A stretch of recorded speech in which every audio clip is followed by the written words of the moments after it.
Lagi ka bang stressed sa buhay? Meron akong solusyon.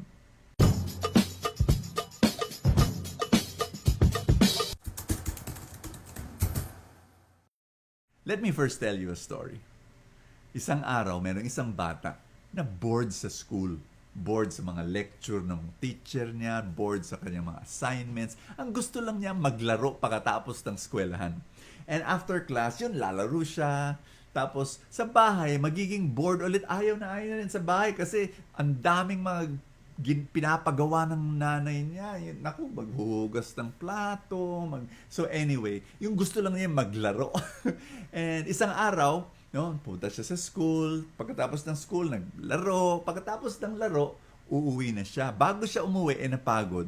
So may gubat bago pumasok, bago siya makauwi. So doon siya natulog muna siya. Na naginip siya, may duwende na lumapit sa kanya. Binigyan siya ng isang magical watch, no? Tapos sinabi niya, magic to ha. Sinabi niya, kung ito-turn mo yung knob, aandar ng mas mabilis yung oras, yung time. So, alam mo nung nagising yung bata, nandun pa rin yung magical watch. Sinabi niya, ano to? The next day, nasa school siya, nasa classroom. Ayaw nga niya yun. Gusto niya maglaro na. Naisip niya, nga pala, may magic watch ako. Subukan ko nga to. So, he turned the knob of the watch. Alam mo, naging 5 o'clock na ng hapon. Tapos na yung klase. Abay, tuwang-tuwa siya. Naglaro. Pagkatapos ng laro, umuwi siya. Sabi niya, wow, magic to ah. Ayun, may mga chores na naman sa bahay. Ayaw na ayaw niya. Turn ulit siya ng knob ng magical watch. Yun, tapos na, gabi na. Okay to. The next day, yun na naman ginawa niya. The next day, yun na naman ginawa niya. Inisip niya, teka muna. Paggising niya sa isang umaga, paggising lang niya. Sabi niya, 5 o'clock ng hapon na! Ayun na, naglalaro na siya. November yun. Sinabi niya, gusto ko na magpasko. Ay, talaga. So, many times niya tinurn yung knob. Yun, Pasko na. Yay! Sarap ng buhay. Party, kainan, regalo. Alam mo, may naisip siya eh. Kung laktawan ko na lang tong yung aral ng aral. Sinabi niya, ano kaya pag graduate na ako? Sige, ginawa niya yun. Alam mo, graduate na siya. Nasa 20s na siya. Nagtatrabaho na siya. Kaya lang, ang hirap magtrabaho. Oo, tapos may nakilala siyang isang babae. Tapos yun, boyfriend, girlfriend sila. Sinabi ko, bilisan ko kayong oras. Yung mag-asawa na kami. Tapos na, ayun, mag-asawa na sila. Tapos kaya lang hinintay niya, wala pa kaming baby.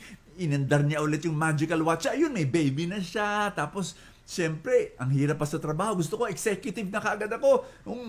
Talagang skinip niya lahat yun. Naktawan niya, ayun na. Kaya lang, ayan na, malalaki na yung mga bata. No, hindi naman malalaki, sobra, pero inisip niya, ano pa kaya kung tapos na sila? Yung graduate na sila, nagtatrabaho na sila, para tapos na, para kaming mag-asawa, pa-travel na lang. Ayan, so inandar ulit niya yung magical watch. Ayun, may asawa na yung mga anak niya, may anak na rin yung anak niya. Tapos yun, pa-travel na lang sila, mag-asawa. Kaya lang napansin niya, minsan, pag tingin niya sa mirror, oo nga, ang tanda na namin, may puti na yung buhok, tapos may mga wrinkles na. Tapos na-realize niya, ang bilis ng buhay ko. Parang, ang dami kong nalaktawan. Hindi ko na-enjoy na maski mahirap yung buhay. Sayang. Alam nyo, the reason why I shared you that story, sa Ebanghelyo na yun, sinabi ni Jesus, the kingdom of God is among you. Ano ang ibig sabihin nun? Ito yung sharing ko sa inyo. Hindi ko alam nasaan ka sa buhay ngayon. Baka ikaw ay single at naghihintay. Baka ikaw ay nagtatrabaho, hindi ka pa mag-asawa, wala ka pang asawa, pero nahihirapan sa buhay. O kaya, may asawa ka na, you're a young couple, at siguro may baby, you're trying to make ends meet, no? Medyo kulang ang pera, iniisip mo, magkaroon ng may mga plano kayo sa buhay, kaya lang hirap, may problema. O kaya, Your kids are already, growing and pero iniisip mo paano ba, you're looking at your future, paano pag magka-college na sila, naku, wala tayong mga savings, all sorts of things. O kaya baka you're like me, my age, no, na medyo malalaki na yung mga bata, you've got your own problems, you've got your own concerns, my dear friends. My one message to you is that the kingdom of God is there in your now.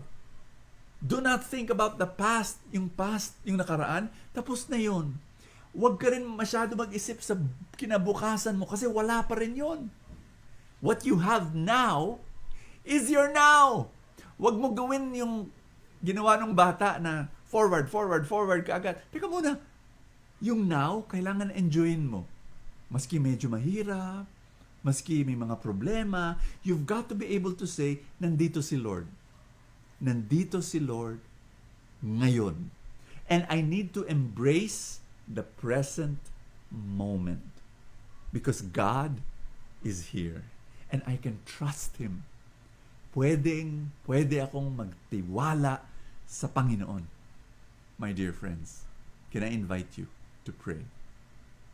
In the name of the Father, and of the Son, and of the Holy Spirit. Jesus, I trust you. Jesus, I see you in my now. And I thank you that you are here. And yes, life may be difficult, and there may be problems, but your presence is here, and that is enough for me. Comfort me and strengthen me and provide for me. I say thank you to you. Amen and amen. In the name of the Father, and of the Son, and of the Holy Spirit. Amen. God bless you. Thank you so much for joining me here in Full Tank. Do you want Full Tank Saturday and Sunday? Kung gusto nyo, become a Full Tank supporter. Through Facebook, click that link that says Support Now. At sa YouTube naman, merong isang button that we're already trying to put there. I hope it's there already, nakalagay Join. And you'll be able to get Full Tank Saturday and Sunday. Thank you so much. God bless you. I will see you tomorrow.